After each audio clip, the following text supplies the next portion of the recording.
Le agradezco mucho al abogado César Gutiérrez Priego, especialista en Derecho Penal, Derecho Militar y Seguridad Nacional, que ya está listo para hablar sin censura en la Mesa de Seguridad Nacional y de expertos en crimen organizado. ¿Cómo estás, César? Te saludo con mucho gusto. Buenos días.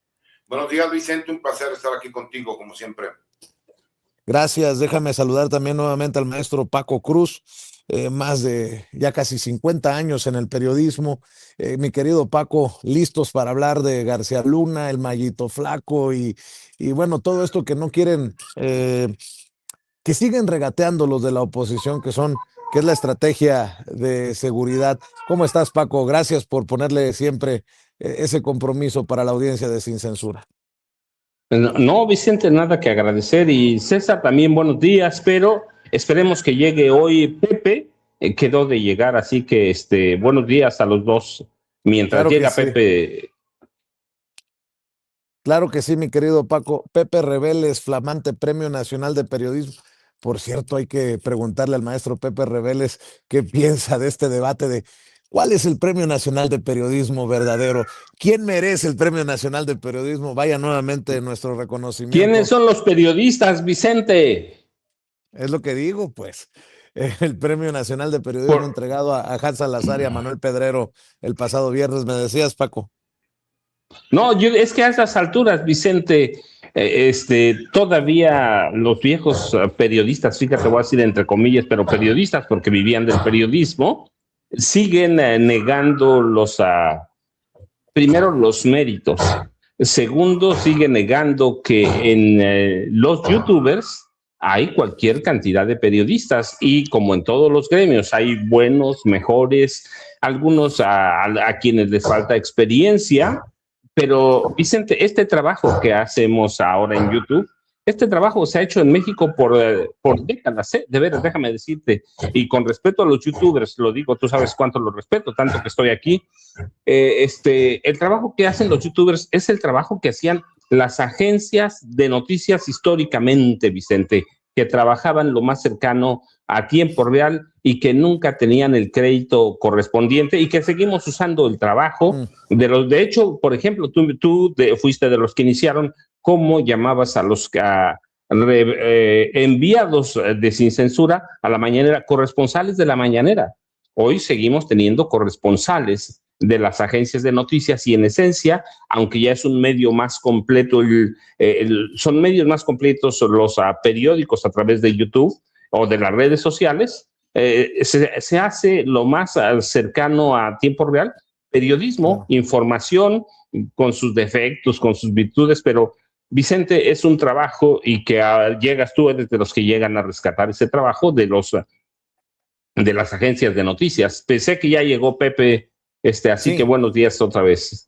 Sí, déjame saludar al maestro Pepe Reveles, quien después de un par de semanas de estar en recuperación, ya está listo para hablar sin censura, flamante Premio Nacional de Periodismo, autor de un par de libros de referencia que le recomiendo como siempre, el de Necropolítica y Narcogobierno y el libro de referencia sobre el caso de Israel Vallarta y Florence Cassé, el afer Cassé. Mi querido Pepe, un abrazote, buenos días. Muchas gracias, pues aquí estamos. Me da mucho gusto saludar a Paco, a César y a ti, Vicente. Estamos listos Oiga, don Pepe, incorporarnos. ¿a usted quién le dio el Premio Nacional de Periodismo?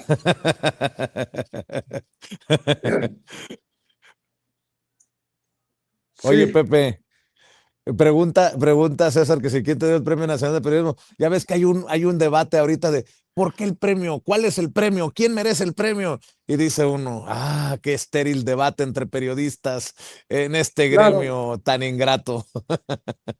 Y fue precisamente alguien que reclamó que otros quisieran adjudicarse el premio, pues el único premio nacional de periodismo, digamos, que está autorizado oficialmente para discernirlo y luego entregarlo, que son varias universidades y son algunos escuelas de periodismo que participan y pues ellos deciden cada año a quién se lo otorgan. A nosotros, a Jacinto Rodríguez y a mí, nos lo otorgaron por los vuelos de la muerte hace un par de años, hace año y medio. Sí, para que vean que hay investigación. Lo mismo está César, que semanalmente está publicando sus columnas, el maestro Pepe Reveles, Premio Nacional de Periodismo por la investigación periodística que realiza, el querido Paco Cruz por la larga lista de libros que tiene. Así que arranquemos, si les parece, mi querido César, con lo que publicas precisamente. Sería el operativo para ir sobre el Mayito Flaco, que es uno de los personajes que todavía está operando, todo parece indicar, en Sinaloa, luego de la caída de su papá, el Mayo Zambada, luego del arresto del Chapo Guzmán, luego de todos estos reajustes, Ovidio, y otros personajes que han caído muertos o que han terminado arrestados.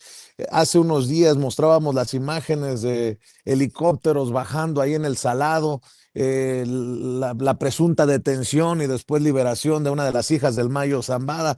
En fin, creo que es importante hablar de esto a un mes de la caída del Mencho, mi querido César. Así es, Vicente. Fíjate, en la columna explico un poco lo que a mi consideración es un operativo para ir por el Mayito Flaco, que en este caso es el hijo del Mayo Zambada, que se encuentra teniendo el control, obviamente, de la facción de los Zambada en el cártel de Sinaloa, ¿no? La gente del señor del sombrero, se dijera por ahí. Y me parece también importante el que se tenga que reconocer que el operativo iba en contra del Mayito Flaco. Y que lo que no podemos todavía corroborar es si el Mayito Flaco, al ver los movimientos que se dieron en la madrugada, terminó huyendo o que la información que tuviera la Armada de México fuera incorrecta. Lo que sí se sabe, ¿no? Y eso fue un hecho público que incluso quedó captado en videos, es que sí fue retenida, ¿no? La hija del Mayo, ¿no? A esta Mónica Zambada. Y que, pues obviamente llamó la atención porque muchas personas decían, es que tienen que detenerla, es que ella ha vivido con dinero del narcotráfico. Yo estoy de acuerdo con todo lo que puedan comentar la gente, pero también hay que entender algo.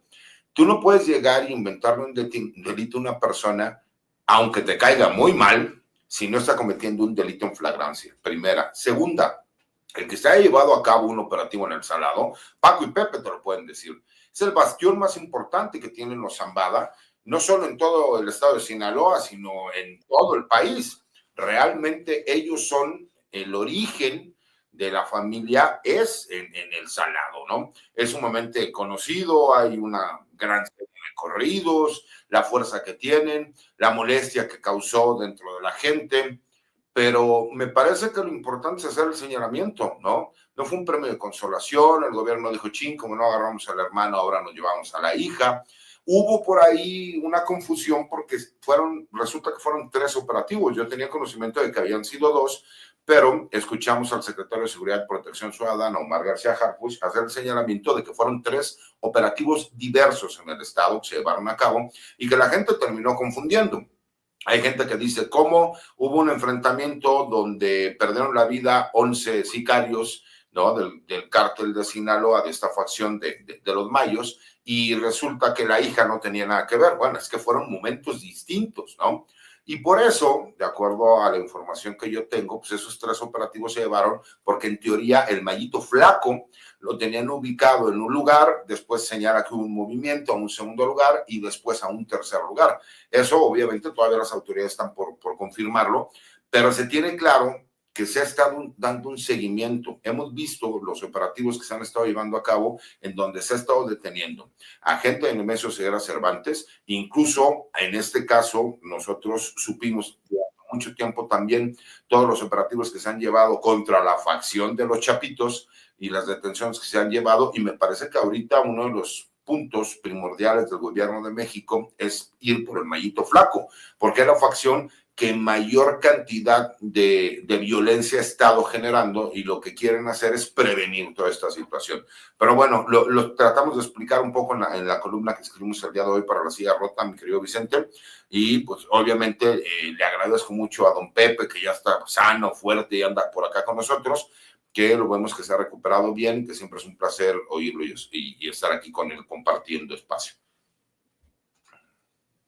Así es, mi querido César. Oye, Paco, pues se cumple un mes del operativo en el que se abate a El Mencho y hoy se presenta la fiscal. Desafortunadamente, digo desafortunadamente porque hay muchas preguntas sin respuesta, la presidenta dice aguanten tantito que va a hacer su propia conferencia la fiscal, pero ahí es donde hay muchos cabos sueltos todavía en el tema del operativo contra El Mencho, ¿no? De hace un mes en la Fiscalía General de la República y aquel comunicado en el que dice que por la situación no pudieron resguardar el lugar y que entraron los periodistas y que no se manoseó, se contaminó el lugar de los hechos, en fin.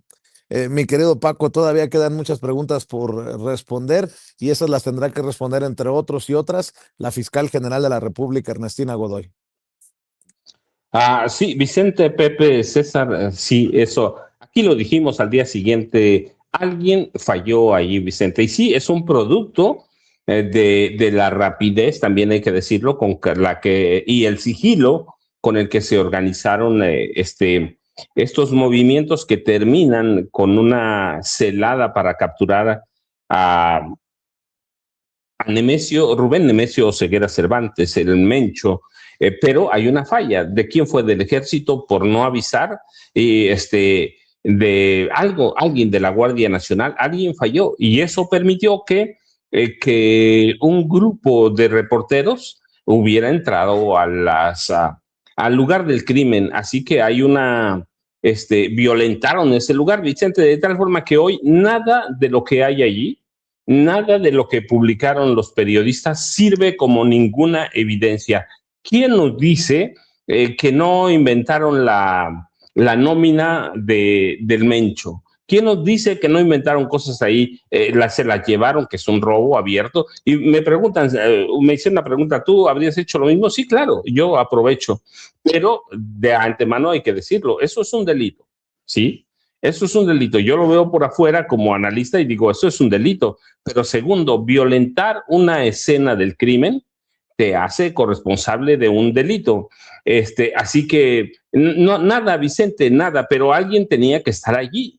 Alguien, no importa que sea peligroso, he visto operativos igual, muy peligrosos, y hay siempre alguien de la Fiscalía o en esa época la Procuraduría General de la República, y aquí caben muchas cosas, Vicente. Alguien dentro de la Guardia Nacional, de la Fiscalía, del Ejército, le avisó a los periodistas, los llevó de tal forma que levantaron un montaje de inmediato con tantos artículos que había allí. Sí tiene la Fiscalía General de la República que dar muchas explicaciones sobre ese operativo, de lo que, insisto, Vicente, lo grave es que nada de lo que hay allí sirve como evidencia. Por ejemplo, dicen en la nómina del Mencho, en la narconómina, como lo llaman, estaban fulano, mengano y perengano. Pues sí, ¿y cómo sabemos que el periodista no sembró? Tenemos un país en el que, por ejemplo, de los periodistas que fueron ahí, empezando por Latinos, el Universal, inventan información. ¿Cómo sabemos que no están inventando? El periodismo de pronto en este país se ha convertido como en una profesión u oficio de fe, Vicente, de fe, pero no debe ser así.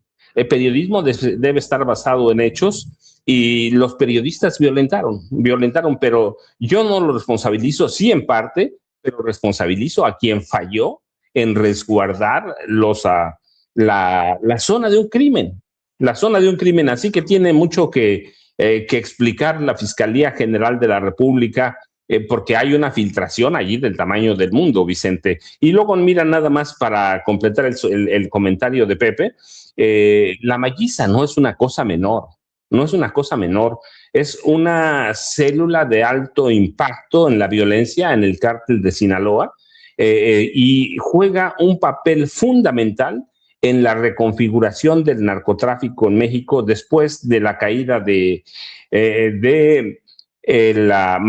Ismael El Mayo Zambada en julio de 2024.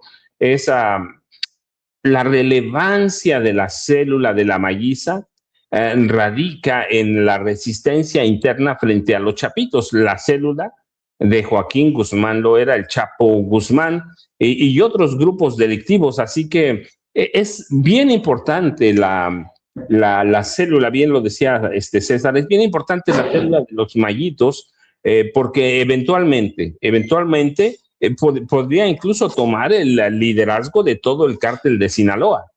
Y lo mismo pasa con los chapitos, los hijos, los chapitos libres, Iván Archibaldo y Jesús Alfredo, Guzmán Salazar también pueden tomar el liderazgo, pero el caso de la Mayita, Mayista que estamos hablando, es fundamental porque puede expandirse y tiene presencia en Tamaulipas, en Coahuila, en Nuevo León. Así que es un objetivo de alto impacto, generador de violencia, y él es fundamental, la Mayista de Ismael Zambada Siqueiros, como se llama el hijo, el Mayito Flaco, es fundamental en la reconfiguración del narcotráfico en este país. Vicente, Pepe y César. Claro que sí, mi querido Pepe. Del Mayito Flaco, luego del operativo, a El Mencho, a un mes de su abatimiento, a García Luna, que quiere apelar su sentencia. Ahora resulta que el mundo al revés, mi querido Pepe Reveles. Bueno, vamos un poquito en orden. Me gustaría comentar primero cómo esta embestida contra el Mayito Flaco, que bien nos explica el licenciado César Gutiérrez, fue en tres momentos, tres partes que incluyeron la obvia persecución de este posible heredero del poder de su padre, ¿no? De Ismael Mayo Zambada, asociado, no se dice, pero asociado con los descendientes de Juan José Esparragosa. También es inevitable ver cómo esta embestida contra el Mayito Flaco y su gente, pues de alguna manera beneficia indirectamente a los chapitos, porque son precisamente sus enemigos, están luchando unos contra otros, y bueno, y que la autoridad en este momento esté atacando al Mayito Flaco, pues podría favorecer justamente a los chapitos. En lo que hace a la hija del Mayo, a Mónica, pues ella obviamente ha sido investigada durante muchos años. Hay un antecedente desde el 2007 en donde a ella la investiga la Oficina de Activos Extranjeros, que es una oficina de Estados Unidos que se especializa en detectar lavado de dinero, transacciones de dudosa procedencia, dinero del narco, etcétera, etcétera. Pero si desde 2007 la están investigando y no ha pasado nada, pues yo creo que ya es tiempo de decir que la dejen, digamos, fuera de esa investigación, porque una cosa es que sea hija de Ismael El Mayo Zambada y otra que sea partícipe de la empresa criminal que él dirigió durante décadas, ¿no? Decíamos cuando en su momento, estamos hablando de un caso que ocurrió en el 2005, cuando capturaron a Iván Archibaldo Guzmán Loera, porque fue capturado, pero fue capturado por cuestiones no tienen que ver con el narcotráfico. En aquella ocasión lo acusaban de lavado de dinero por traer un auto de 800,000 pesos que seguramente le regaló su padre, y porque el zar antidrogas de la época, José Luis Santiago Vasconcelos, le imputaba el asesinato de una estadounidense y su acompañante en un bar de Guadalajara.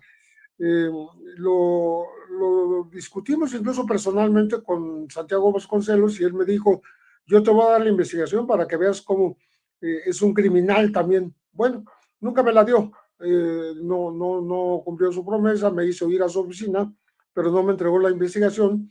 Pero a lo que me refiero es que él se había molestado porque en aquella época, habiendo capturado a Iván Archibaldo, lo que hizo fue capturar a su propia madre, Alejandrina Salazar, y también a la otra esposa del Chapo, a Griselda López, porque investigó a todos los familiares. Entonces yo le alegaba que, y así lo escribí en su momento, pues que los delitos son personales, individualizados, no son por generación, no son por ADN, se cometen porque la persona activamente los ejecuta, pero no porque tenga la sangre o tenga el ADN de un capo, ¿no? Y creo que se podría alegar lo mismo en el caso de Mónica Zambada.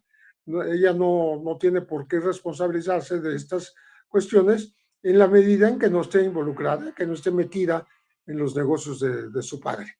Y hasta ahora no se ha demostrado. Ya va para 20 años que la investigan y no la han encontrado, pues yo creo que es suficiente para dejarla por la paz, ¿no?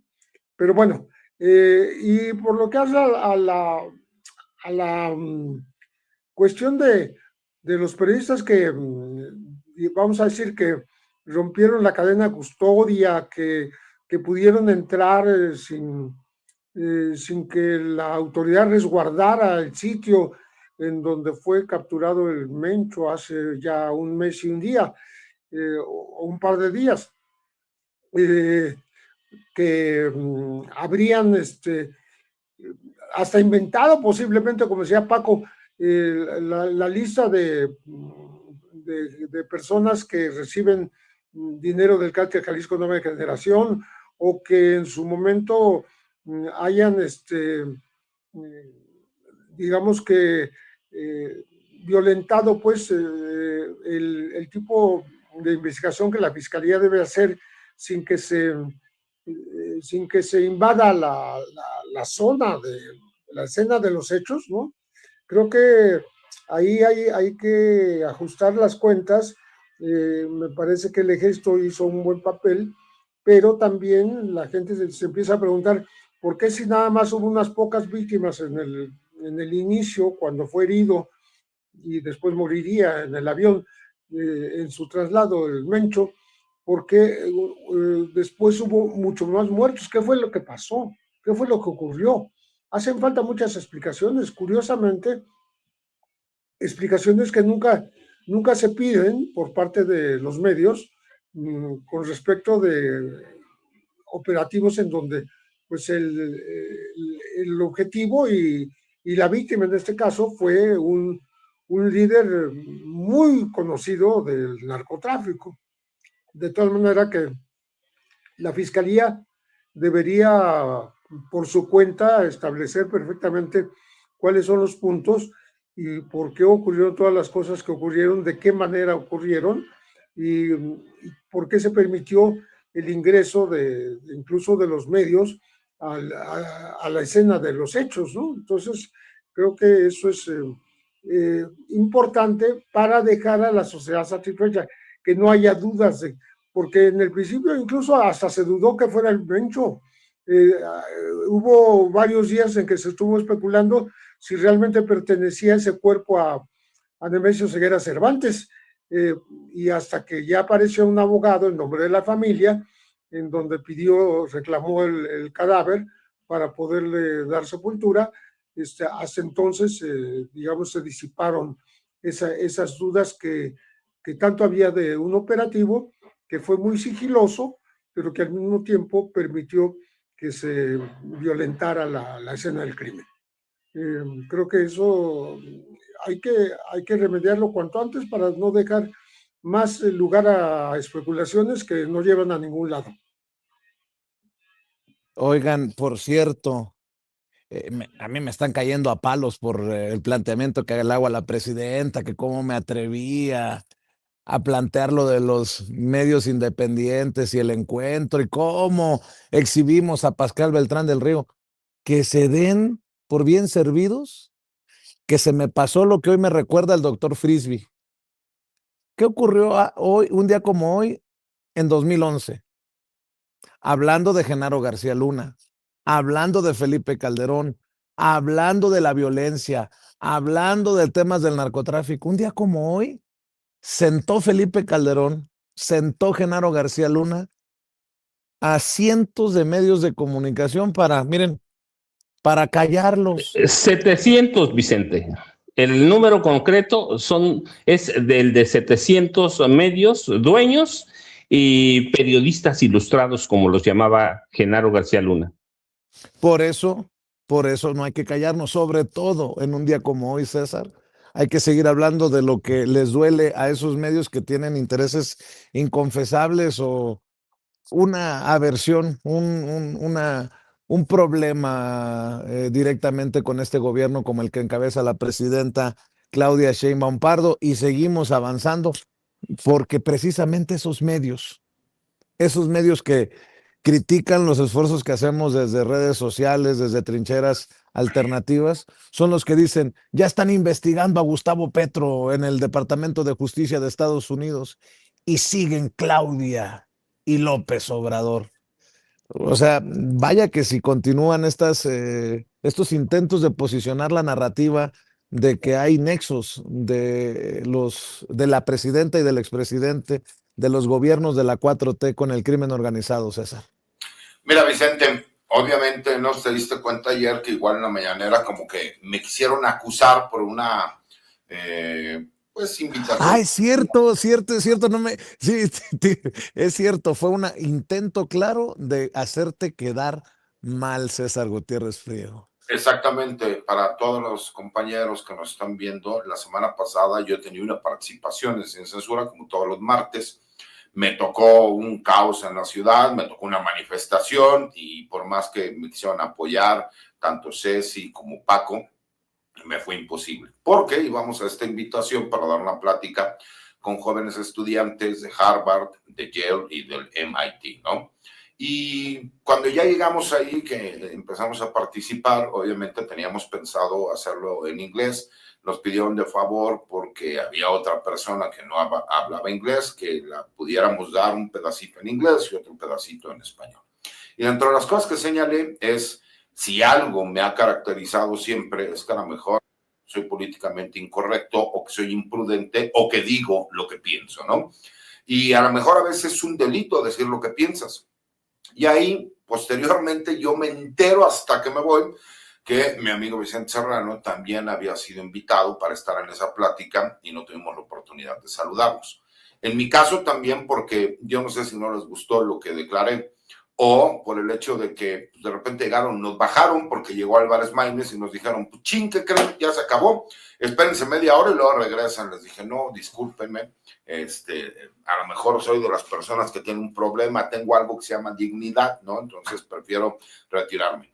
Pero en esta plática que dimos, yo dije cómo era una pifia por parte de la Fiscalía General de la República, lo que acaba de señalar correctamente Pepe, ¿no? No es posible que no se hayan asegurado el lugar en donde se llevó a cabo un operativo donde se buscó detener y terminó en el abatimiento del narcotraficante más buscado del mundo, Nemesio Ceguera Cervantes, y que haya sido con un argumento falaz de señalar que no existían las condiciones para poder realizarlo, ¿no?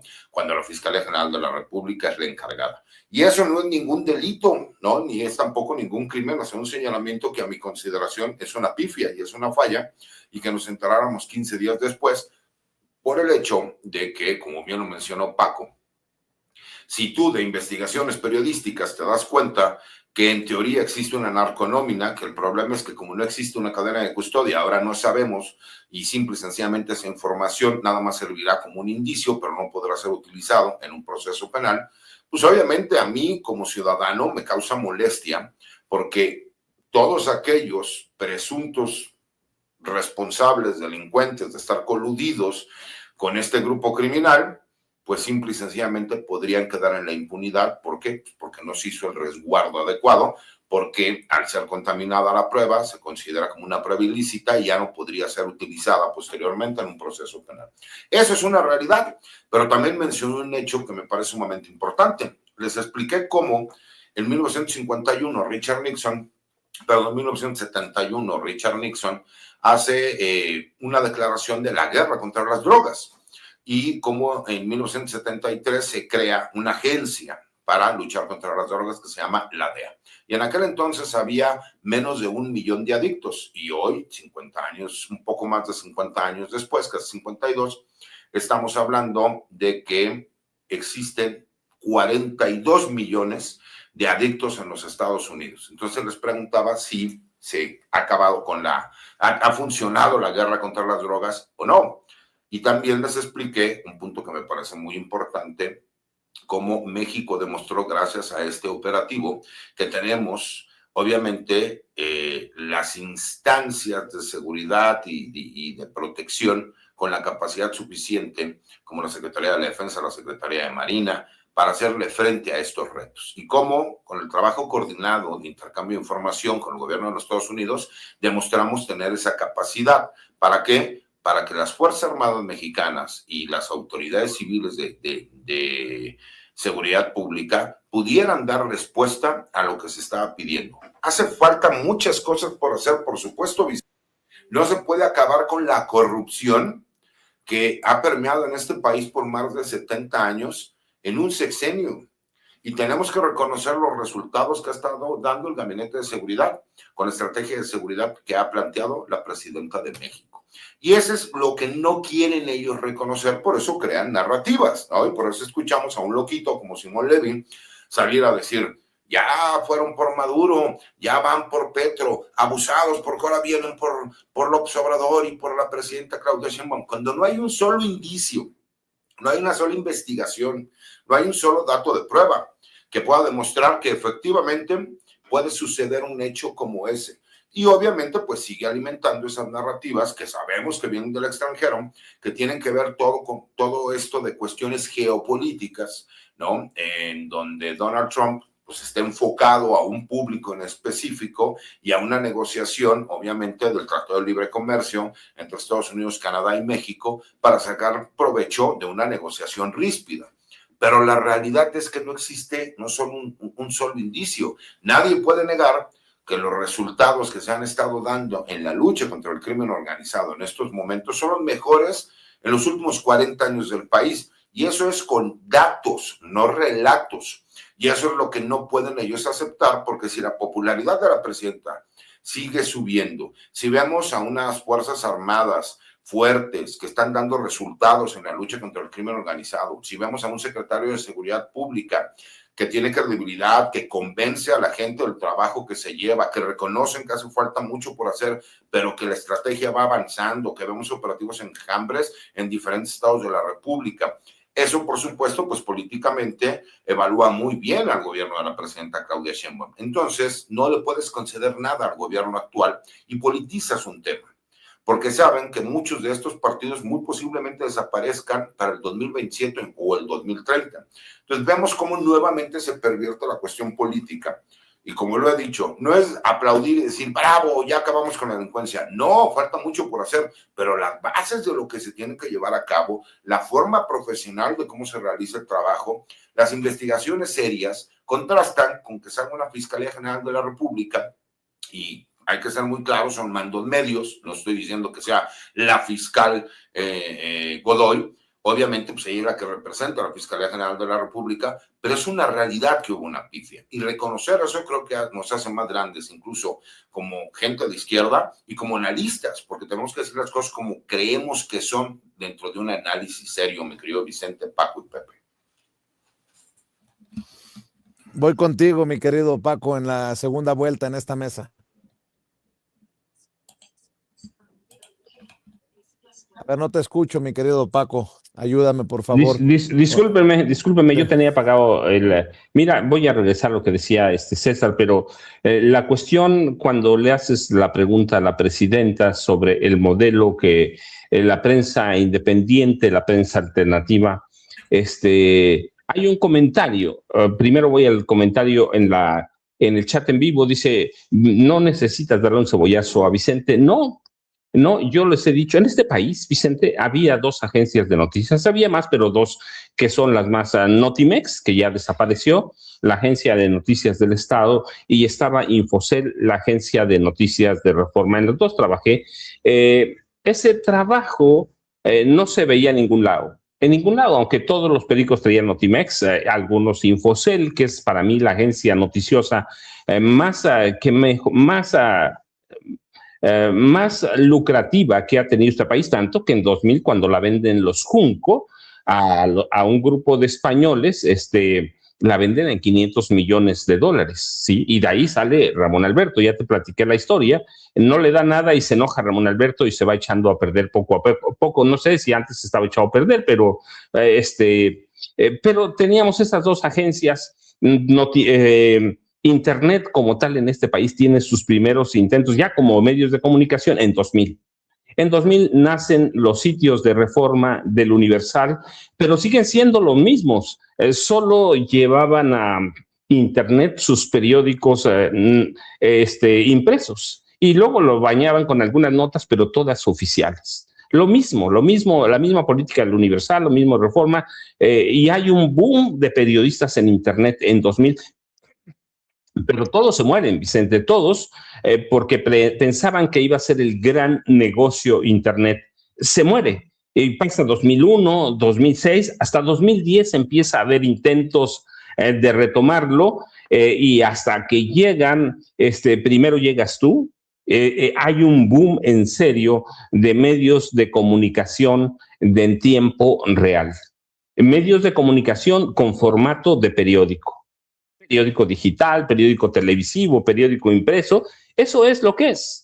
Antes no había, no, yo mismo me negaba a participar en cualquier programa, no me gustaba la televisión, los medios tradicionales, trabajé en Reforma mucho tiempo, trabajé en El Universal mucho tiempo, trabajé con José Gutiérrez Vivó, y nunca me gustó la radio, así que yo me negaba. ¿Por qué? Porque los formatos informativos de YouTube seguían el mismo patrón, o de Internet seguían el mismo patrón que los periódicos, la misma información vieja, viciada, así que si alguien inició, y entre esos, seguramente no me dejarás mentir, estás tú, Vicente, que empieza esto, y yo vengo aquí por ti, por tu invitación, lo he reconocido por ti, y por Julio Astillero, Julio Hernández López, por los dos mis amigos. Si no, yo seguiría metido aquí en mi casa, escribiendo mis libros. Y ahora el futuro de los medios, Vicente, lo que muestra, esto es este encuentro que tuvieron, yo no estuve, pero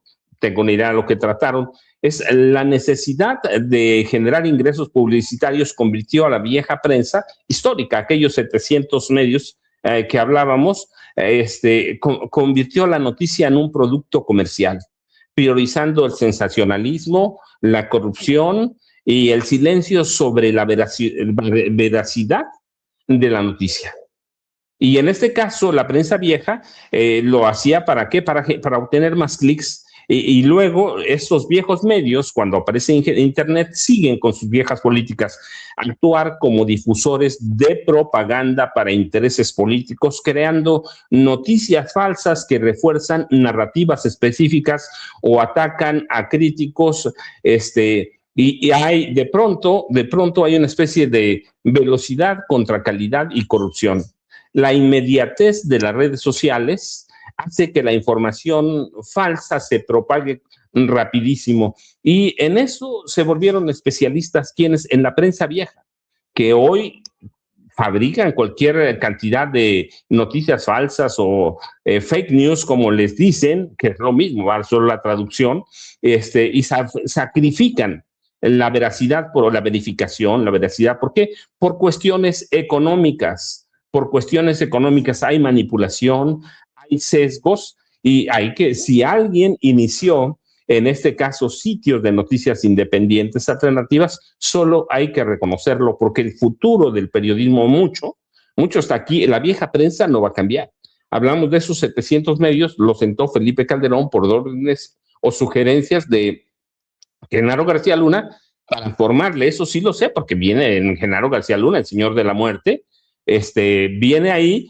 Lo sentaron para hacerle la imagen política a Genaro García Luna. Así que sí debemos diferenciar, y si hay alguien que lo empezó y si hay críticas que hacerte, se tendrán que hacer, pero de que fuiste el iniciador, saliste de, ahora se me olvidó, ahí estabas con Julio Astillero. Sí, con Julio Astillero salen y empiezas, no sé, supongo que ya venías de Estados Unidos, Vicente, pero oye, Paco, yo lo conocí a través de ti. Sí, Vicente. Yo solo quisiera comentar algo. Vicente. Discúlpame, Paquito, que Estoy teniendo problemas con la Marco conexión. Vicente tiene todo mi reconocimiento como periodista. Les puede gustar o no gustar.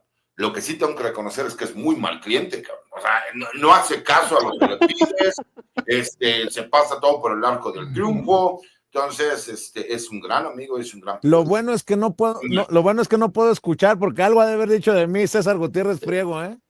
Nada más que eres muy mal cliente y no haces caso a las indicaciones de tu abogado. No, saliste de la octava, ¿no, Vicente? Entonces hay que reconocerlo. Y el futuro del periodismo en este país no se va a jugar en la vieja prensa porque no se va a adaptar. Los dueños y los viejos periodistas han pasado cuántos años desde que López Obrador tomó posesión, 2018, y están anclados al dinero, al comercio, están anclados a la noticia como un producto, yo decía, un producto comercial, y van a priorizar sus ganancias. Y no se trata que no ganemos. Así que el futuro se va a definir mucho aquí y tenemos que ver quién lo hizo para que en el futuro podamos encontrar, o en el presente, los defectos y todas las fallas que haya tenido para hacer un producto cada día mejor, Vicente, Pepe y César. Y es que si no hablamos de estos temas, mi querido Pepe Reveles, en mesas como esta, en medios alternativos, no estoy diciendo que Sin Censura es el único, pues es muy difícil que se aborden los temas en medios tradicionales.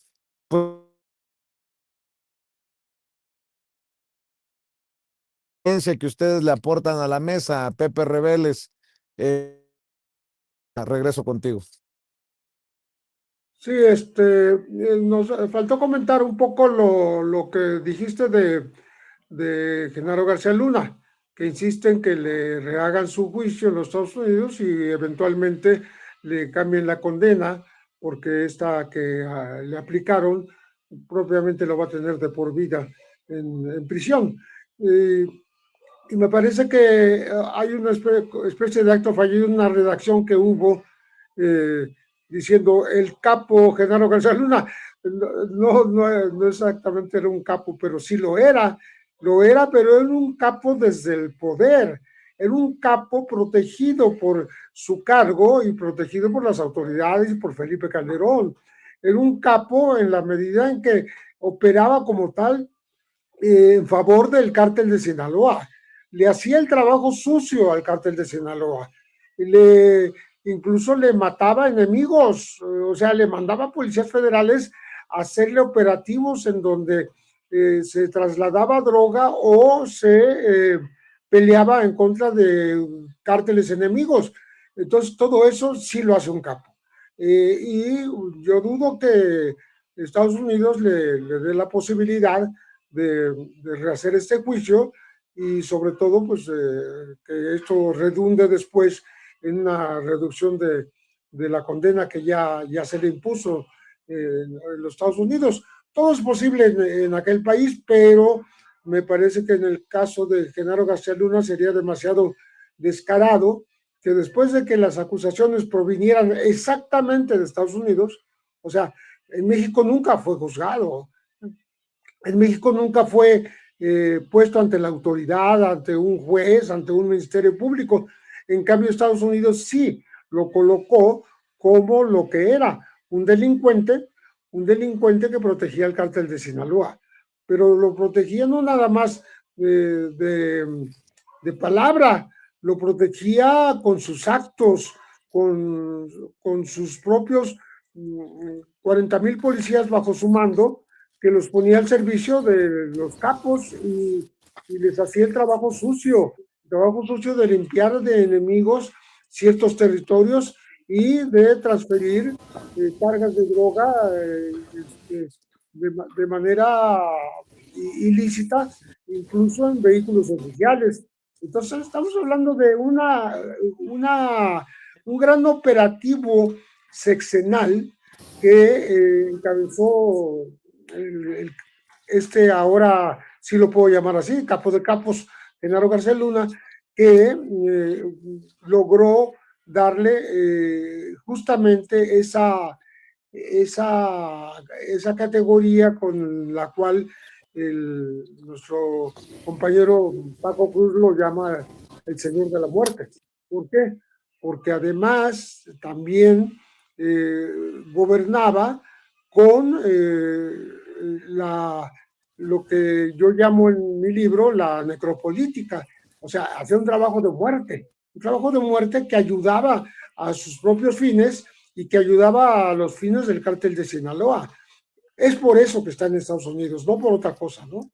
Y va a ser muy cuesta arriba que en los mismos Estados Unidos se arrepientan y digan, bueno, hay que hacer otro juicio a este señor o hay que volverlo a condenar y reducirle los años porque sería totalmente contraproducente y contradictorio con lo que se ha hecho hasta el día de hoy, ¿no? Entonces, creo que no queda sino que la defensa de García Luna pues pierda todas las batallas que está dando en los tribunales, queriendo rehacer un juicio que ya se ejecutó y ya se procesó y ya se condenó y ya se le mandó casi a cadena perpetua.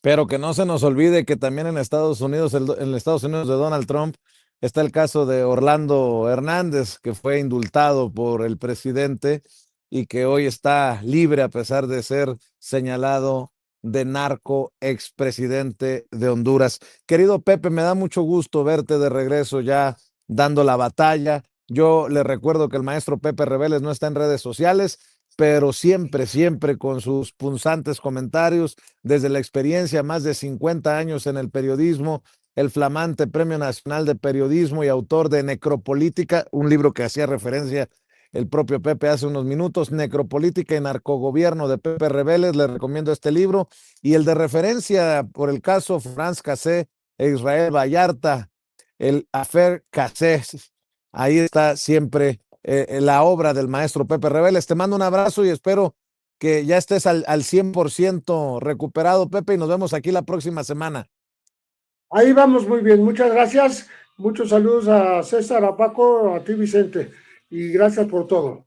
Un abrazote muy afectuoso al maestro Pepe Rebeles. Querido César, ¿por qué no cerramos invitando a la audiencia para que te vea, para que te escuche, para que te respalde en tus diferentes trincheras? Gracias, Vicente. A mí también me da mucho gusto ver a Pepe bien. Sigo insistiendo que él debería participar un poco más con una cuenta de X, con un TikTok, con todo lo demás, pero lo entiendo. La verdad es que siempre he sido un gran admirador de él y de su trabajo. Agradecí, como siempre, con todas las personas que nos ven y nos escuchan. Te mando un abrazo, mi querido Vicente. Y como siempre, es un placer poder estar con ustedes aquí en mi casa sin censura y que, salvo que eres muy mal cliente porque no haces caso, tienes todo mi respeto como periodista, pero más como persona y como mi amigo. Les mando un abrazo y gracias a todos los que nos ven y nos escuchan.